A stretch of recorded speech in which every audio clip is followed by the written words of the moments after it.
Hello दोस्तों, आज हम 3.1 का जो पहला ही क्वेश्चन है उस पर बात करेंगे, उसे सॉल्यूशन करेंगे। आफताब अपनी पुत्री से कहता है कि 7 वर्ष पूर्व मैं तुमसे 7 गुनी आयु का था। अब से 3 वर्ष बाद मैं तुमसे केवल 3 गुनी आयु का रह जाऊंगा। इस स्थिति को बीजगणितीय एवं ग्राफीय रूपों में व्यक्त कीजिए। अब दोस्तों यहाँ पर 2 नाम दिए गए हैं, एक आफताब और एक उसकी पुत्री है कोई। अब हमें पता नहीं कि 7 वर्ष पूर्व कितने आयु का था और वे कितनी आयु के थे। इसे मानने के लिए, इसे ज्ञात करने के लिए हम मान लेते हैं कोई भी संख्या, जैसे आफताब को हमने x मान लिया और पुत्री को उसकी y मान लिया।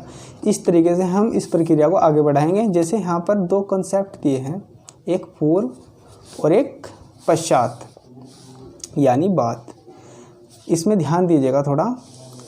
यदि क्वेश्चन में, इस प्रकार के क्वेश्चन में अक्सर अगर पूर्व या पहले दिया हो क्वेश्चन में, तो यहाँ पर हम माइनस का यूज करेंगे, यानी इसमें से घटा देंगे।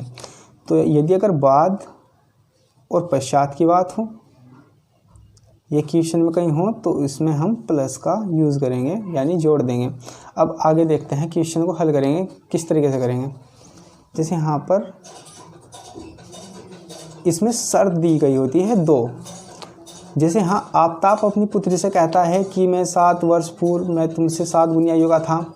यहाँ पर हमारी फर्स्ट जो शर्त है वो पूरी हो जाती है, क्योंकि अब से 3 वर्ष, या दूसरी शर्त की बात कर रहा है कि अब से 3 वर्ष बाद।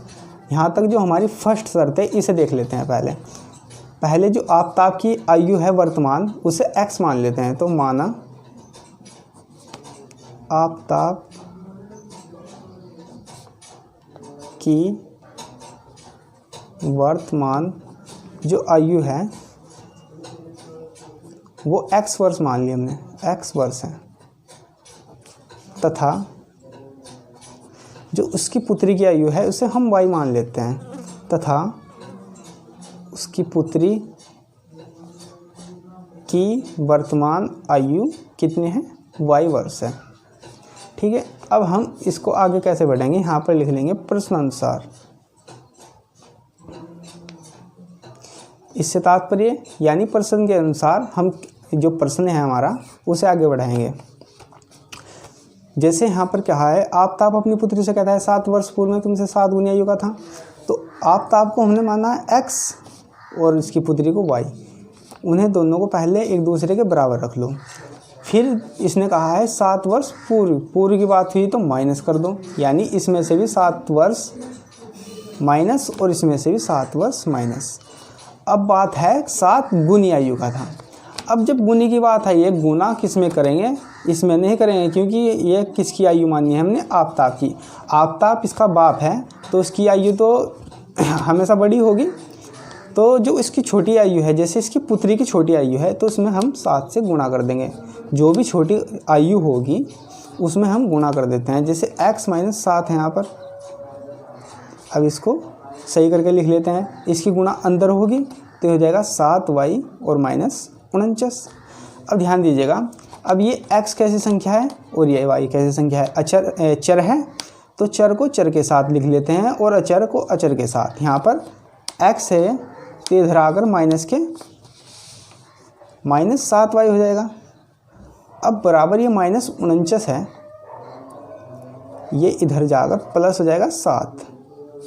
तो x - 7y बराबर 49 में 7 जाकर कितने बचेंगे, -42। क्यों बचेंगे माइनस के, क्योंकि माइनस की संख्या क्या है, ज़्यादा है यहाँ पर।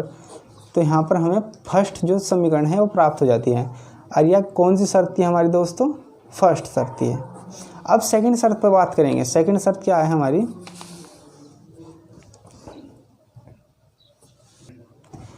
अब बात करेंगे हम सेकंड शर्त की। यानी सेकंड शर्त में क्या कहा है दोस्तों इन्होंने, कि अब से 3 वर्ष बाद मैं तुमसे केवल 3 गुनी आयु का रह जाऊंगा। इस स्थिति को बीजगणितीय ग्राफीय रूप में व्यक्त करना है। तो 3 वर्ष बाद की बात हुई, x को y के ऐसे इक्वल मान देंगे जैसे पहली फर्स्ट शर्त में माना था हमने। उसमें पूर्व की बात थी, इसमें बाद की बात है, तो इसमें +3 कर देंगे और इधर भी +3 कर देंगे। अब हम अब छोटी जो आयु है वो उसकी पुत्री के y मान रखी है जो हमने पहले से ही, तो यहाँ पर 3 से ही गुणा कर देंगे क्योंकि इसने कहा है 3 गुनी आयु का था। अब इसे हम ज्ञात कर लेते हैं, सही कर लेते हैं। x + 3 बराबर इसकी 3 की गुणा इसमें हो जाएगी तो 3y, ये हो जाएगा +9। अब ऐसे ही चर को चर के साथ और अचर को अचर के साथ लिख लेते हैं। x - 3y बराबर ये 9 - 3 हो जाएगा। x - 3y बराबर ये हो जाएगा 6। यहाँ से हमें सेकंड समीकरण प्राप्त हो जाएगी।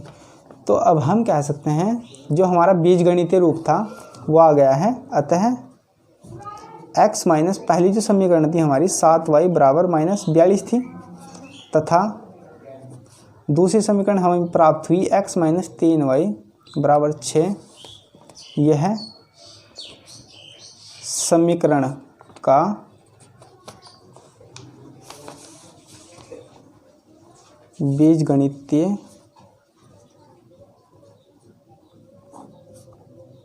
रूप है। अब बात करेंगे हम ज्यामितीय रूप पे यानी ग्राफी विधि पे। तो यहाँ पे लिख देंगे हम ज्यामिति या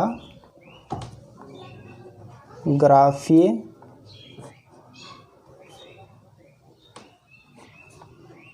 विधि से। तो जो हमारी समीकरण थी वो थी x - 7y बराबर -42, वो थी हमारी समीकरण फर्स्ट। और जो सेकंड थी वो थी हमारी x - 3y बराबर 6। ये हमें 2 समीकरण प्राप्त हुई थी। तो यहाँ पर जो समीकरण फर्स्ट है उसे लेते हैं समीकरण फर्स्ट, और यहाँ पर एक टेबल बनाते हैं जिससे कम से कम x y के 2 मान निकाल लेंगे। इसमें x और y के 2 हल निकाल लेंगे। जैसे x - 7y है तो x - 7y बराबर -42। अब इसे सही करके लिख लेते हैं थोड़ा। तो x बराबर -42 + 7y हो जाएगा। अब यहाँ पर मान रखेंगे कम से कम और लगभग एक दूसरे के इक्वली रखेंगे। जैसे यहाँ पर ये y का मान यहाँ गुणा में 7 है, इधर थोड़ा रब्बी समझ लेंगे गुणा भाग में यदि आपको दिक्कत आए तो फिर यहाँ पे 7 का मान यहाँ पर रख के देखते हैं 6। तो यहाँ पर अगर y का मान 6 रखेंगे तो ये हो जाएगा 7 × 42, 42 में तो 42 जाकर 0, तो x का मान आ जाएगा 0। अब यहाँ पर हम यदि अगर 7 रख दें ये हो जाएगा 49, 49 में 42 जाकर 7। तो यहाँ पर हमें एक बिंदु A जिसका मान आया यहाँ पर 0, 6 और एक B प्राप्त हुआ जिसका बिंदु है 7, 7। अब ऐसे ही समीकरण 2 ले लेंगे। x - 3y बराबर 6, इसको वैसे लिख लेंगे 6 + 3y। इसके भी कम से कम 2 हल निकालो x y के, x और y। यहाँ पर हम 0 रखेंगे y का मान, तो x का मान हो जाएगा हमारा 6।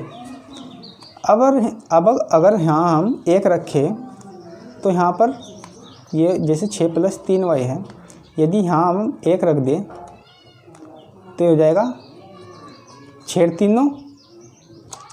तो यहाँ पर 1 रख देंगे तो हो जाएगा 9। अब इसका ग्राफ खींच लेते हैं।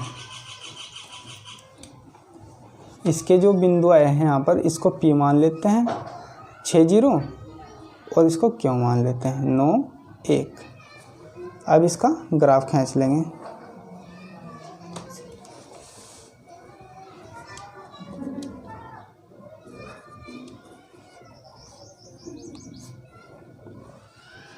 अभी जो रेखा है इधर ये x और ये y अक्ष, ये x अक्ष है, ये y अक्ष है। यहाँ एक मूल बिंदु 0 होता है। अब जो इसके हमने बिंदु निकाल रहे हैं ये कितने हैं, हाईएस्ट 9 है, तो 9 तक इसे लिख लो। जैसे यहाँ 1 2 3 4 5 6 7 8 अब देखें यहाँ पर जो ए के बिंदु निकाल लेते हैं हमने पहली समीकरण के, वो थे 0 6, यानी x की तरफ से 0 और y की तरफ से 6। x की तरफ से 0 यहाँ पर होगा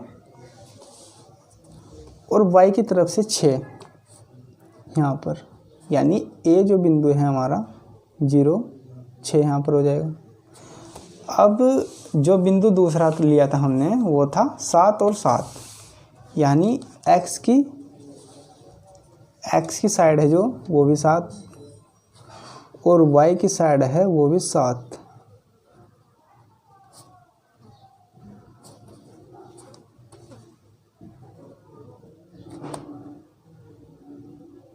तो ये बिंदु लगभग यहाँ पर आ जाएगा। ये बिंदु बनेगा B 7 और 7। इसको मिला लो, जैसे एक बिंदु तो हमारा है यहाँ पर और एक ये आ जाएगा, तो इसको मिलाएंगे जब हम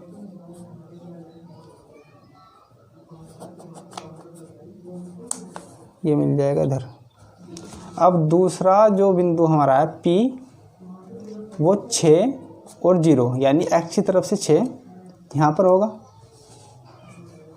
6 और y की तरफ से 0 यहाँ पर, यानी जो P बिंदु है हमारा 6 0। अब क्यों बिंदु जो हमारा है वो है 9 और 1, यानी x की तरफ से 9 और y की तरफ से 1, ये रहा 1।